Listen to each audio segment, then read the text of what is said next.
Teman-teman, kali ini saya akan menceritakan cerita kancil mencuri timun. Pagi yang cerah, matahari bersinar dengan indahnya. Pak Tani berangkat ke ladang dengan riang gembira, sembari memanggul pacul. Aku akan memeriksa kebun timunku. Barangkali besok sudah bisa dipanen. Demikian gumam Pak Tani. Tetapi sesampainya di kebun timun, alangkah kagetnya Pak Tani. Buah timun di kebunnya banyak yang rusak. Aduh, siapa yang merusak kebun timunku ini? Mengapa harus dirusak? Kalau mau ambil boleh saja, tinggal ambil. Aku bukan petani yang pelit. Dengan hati muram, Pak Tani pulang ke rumah. Ia menduga-duga hewan apakah yang suka mentimun. Hah? Pasti si kancil, gumam Pak Tani. Pak Tani mencari akal untuk menjebak kancil, lalu membuat orang-orangan yang diberi perekat sangat kuat. Menjelang sore, orang-orangan itu sudah selesai dan dibawa ke tengah kebun timun untuk dipasang. Aku tahu kancil hewan yang cerdik. Ia akan mengejek orang-orangan ini. Tapi rasakan nantinya ya, pikir Pak Tani. Benar saja, malam harinya kancil mendatangi di kebun itu. Ia tertawa sinis melihat adanya orang-orangan itu. Cuma orang-orangan, siapa takut? Lalu kancil melintasi orang-orangan itu. Dan kini dia makan buah timun yang muda-muda. Ternyata tidak banyak yang dimakan kancil, hanya 3 buah timun. Ia sudah merasa kenyang. Ia juga tidak merusak timun yang lain.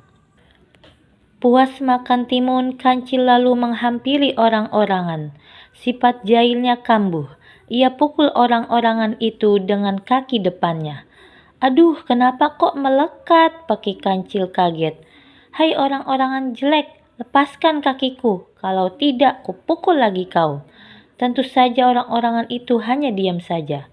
Kancil memukulkan kaki dengannya depannya yang satu lagi. Plak! Kini kedua kaki depannya melekat erat di baju orang-orangan. Perekat yang dipasang di baju orang-orangan sangat kuat. Kancil tak bisa melepaskan diri. Semalaman ia menangis. Pagi harinya Pak Tani datang membawa pentung. Hah, ini dia biang keroknya, kutangkap kau. Cil, kau boleh makan timunku, tapi jangan kau rusak buah yang lain. Ampun Pak Tani, bukan aku yang merusak timunmu.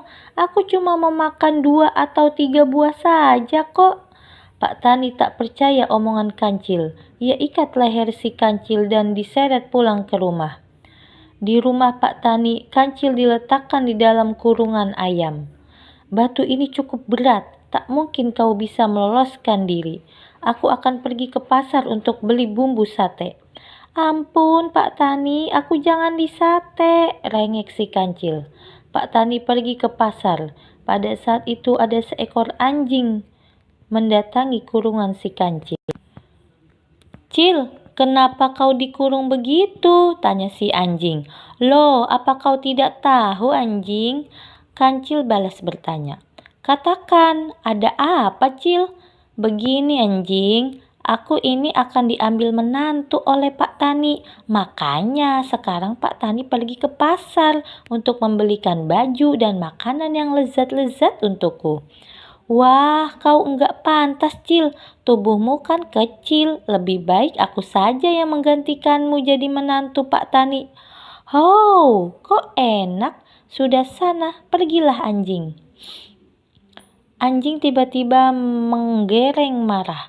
Cil, kalau kau tak mau, kugantikan sekarang juga batu di atas kurungan akan kudorong dan lehermu akan kugigit sampai putus. Wah, jangan begitu dong. Mau apa tidak? Baik-baik, terpaksa aku turuti kemauanmu. Anjing mendorong batu hingga jatuh, kurungan dibuka. Kancil keluar sedangkan anjing masuk ke dalam kurungan. Selamat jadi menantu Pak Tani, Tuan Anjing, kata Kancil sembari berlari kencang. Sesaat kemudian Pak Tani datang. Ia kaget bukan kepalang melihat Kancil yang berada di kurungan berubah menjadi anjing. Hormat pada calon mertua, kata anjing. Kancil memberikan haknya sebagai calon menantu Pak Tani kepada saya si anjing yang gagah perkasa. Terus mana si Kancil? Tanya Pak Tani. Sudah pergi ke hutan Pak Tani. Kamu mau jadi menantuku? Benar Pak Tani, jawab anjing dengan gembira. Sekarang keluarlah dari kurungan, lalu duduklah yang manis dan pejamkan matamu. Aku akan memanggil putriku di dalam rumah. Anjing menunggu dengan hati berdebar. Pak Tani muncul kembali, tapi bukan dengan putrinya, melainkan dengan pentungan.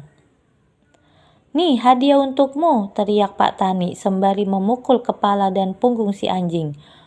Tung, bleg bleg, ampun! Anjing menjerit dan melarikan diri sambil membawa dendam karena merasa tipu si Kancil. Awas kau Kancil, jika ketemu langsung kau gigit kau.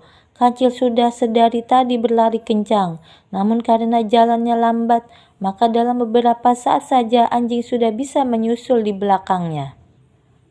Wah gawat, anjing sudah berada di belakangku, kata Kancil dalam hati. Aku harus segera bersembunyi. Anjing sangat marah karena ditipu Kancil. Sekujur tubuhnya masih terasa sakit setelah dipukul Pak Tani. Anjing berlari kencang mengejar Kancil. Hai Kancil, kurang ajar. Tunggu aku gigit kakimu. Loh, kok marah? Kau sendiri kan yang minta diambil menantu Pak Tani, sahut Kancil sembari mempercepat larinya. Tapi kau menipuku, salahmu sendiri, kok mau? Pokoknya kalau ketangkap kau akan kuhajar. Hehe, tak mungkin kau bisa menangkapku. Dalam kisah ini, kita dapat ambil pelajaran bahwa teman-teman tidak boleh menjadi anak yang jahil dan juga merasa sombong. Kalau kita berbuat buruk, pasti akan ada balasannya. Terima kasih sudah menyimak.